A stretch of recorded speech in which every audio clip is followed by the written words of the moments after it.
नमस्कार दोस्तों, दी job creator में आपका हार्दिक स्वागत है। दोस्तों, आज हम एक मोस्ट वैल्यूएबल टॉपिक लेके आए हैं जिसमें कि है शारदा एक्ट। दोस्तों, यह शारदा एक्ट है क्या, यह शारदा एक्ट की आवश्यकता क्यों हुई, इसके बारे में हम लोग इसमें जानेंगे। और शारदा एक्ट के तहत क्या किया गया, इसके बारे में हम लोग जानते हैं। शारदा एक्ट दोस्तों, जैसा कि नाम से आपको लग रहा होगा, यह कोई स्त्री के नाम पर होगी, लेकिन शारदा एक्ट यह जो नाम पड़ा वह कोई महिला के नाम पर नहीं था। यह इसमें थे एक व्यक्ति थे जिनका नाम था हरविलास शारदा।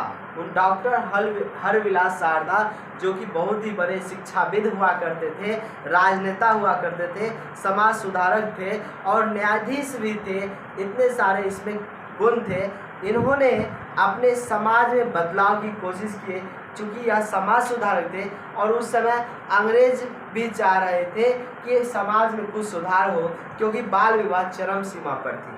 तो बाल विवाह के तहत पहले तो यह निर्णय लिया गया कि आधुनिक भारत में अगर देखा जाए तो ईश्वर चंद्र विद्यासागर के द्वारा बाल विवाह को रोकने का सर्वप्रथम प्रयास किया गया था। और उनके द्वारा यह माना गया कि लड़कियों की शादी 10 वर्ष से ऊपर ही होगी, 10-12 वर्ष के से ऊपर की होगी, और उसके नीचे अगर शादी होती इस उम्र से कम उम्र की लड़कियों की तो यह बाल विवाह के तहत यह अपराध माना जाएगा। इसीलिए यह एक छोटा सा प्रयास किया गया था।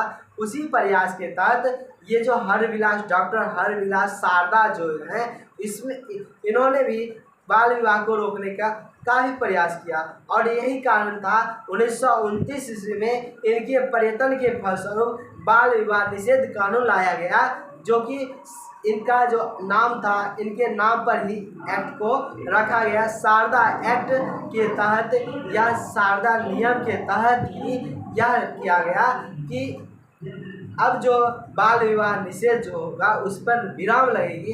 हालांकि उसमें भी कुछ बातें थी जिसमें कि बाल विवाह को निषेध करने की कोशिश किया गया था। इसमें लड़कियों की उम्र को 14 वर्ष ध्यान में रखा गया और लड़कों की उम्र को 18 वर्ष। यानी कि अब जो था इस एक्ट के तहत जो 14 वर्ष से कम उम्र की लड़कियां हैं, अगर उसका विवाह होता है तो उसे सजा का प्रावधान उसके गार्जियन को और करवाने वाले को किया जाएगा। उसी तरह से लड़कों की उम्र की सीमा 18 वर्ष रखी गई। हालांकि उस समय के लिए यह सही थी, क्योंकि कुछ तो प्रयास किया गया था और यही कारण था 1929 में बाल विवाह निषेध कानून को लाया गया।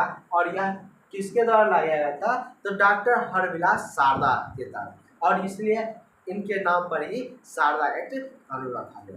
कैसा लगा दोस्तों, हमें कमेंट कर जरूर बताएं। आज की वीडियो में इतना ही। फिलहाल हम अगले वीडियो में फिर से मिलेंगे, तब तक के लिए जय हिंद।